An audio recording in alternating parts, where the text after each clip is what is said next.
When it comes to that nostalgic feeling of hanging out with your friends, kicking back in high school and just enjoying a good gaming session, Shangri-La Frontier has you covered. The second season aired over the last 2 seasons, fall and winter, a second season that covers a lot of very interesting parts of the story. From lore drops about the in-game world, to a fated rematch with a powerful foe, all the way to mechs and superheroes and a gaming tournament.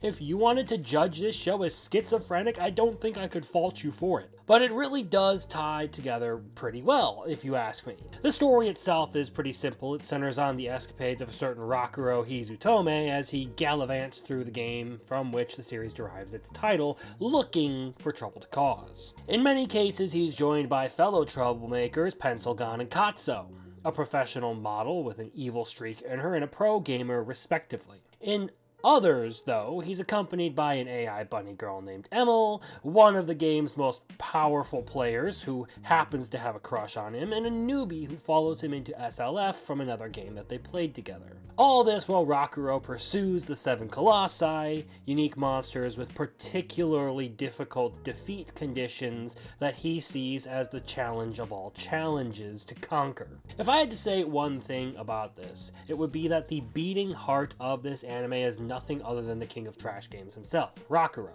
or Sunraku as he's more often referred to. Now, across the 2 seasons, this has been a bit of a double-edged sword. On the positive side, Rakuro's personality makes him a very fun protagonist. He's witty, somewhat irreverent, and totally an oddball shaped by his experience inside some of the worst games ever created. He has great chemistry with every other character in the cast due to his seemingly lackadaisical attitude towards most things outside of rushing bosses and picking fights with powerhouses. In spite of him being a battle junkie, he's very quick-witted in combat and always looks to employ any bit of information he can glean in a fight to take down opponents. It's his tactical outlook, one that takes advantage of the environment, plans out skill moves, and constantly adapts to changing tides that complements his usual shenanigans. A good example is one of the last fights that you'll see in Season 2, when he fights the King of the Ocean, or whatever it was actually called. The giant whale that fires Kamehamehas out of its mouth. I'm a firing my laser!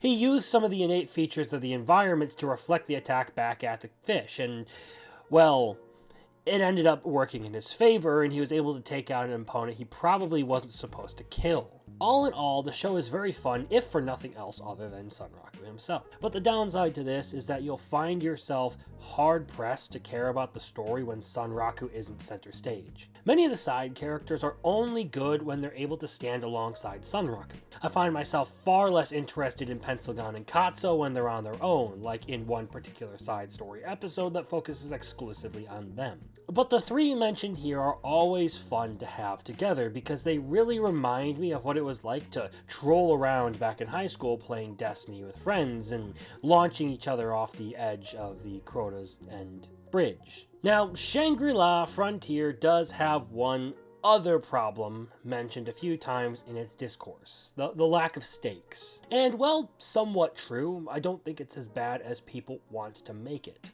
Combat in this show is pretty much a decoration, since this story takes place almost exclusively inside of video games. There generally never will be any stakes to the deaths of our main characters. In fact, Sunraku dies a lot in this show, and it almost has no consequence to it. But the action is still very well animated and still carries a level of hype and enthusiasm with it that makes these sequences fun to watch. Take Sunraku and Saiger Zero fighting Lycagon. In this rematch against Sunraku's sworn nemesis, we get some really good looking scenes. Now, this is unfortunately later tailed by some rather poor animation, but the series overall is on the better side of fight scenes. And during the CGI animated sections in the Nephilim Hollow arc, things still held up.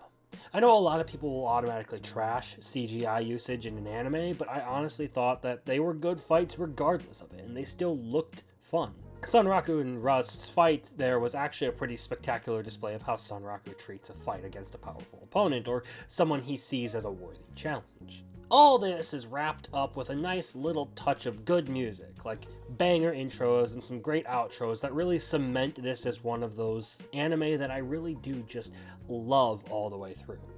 So there isn't a doubt in my mind that Shangri-La Frontier is a great anime with a fantastic Season 2 overall. And I would recommend that you go check it out if you haven't already.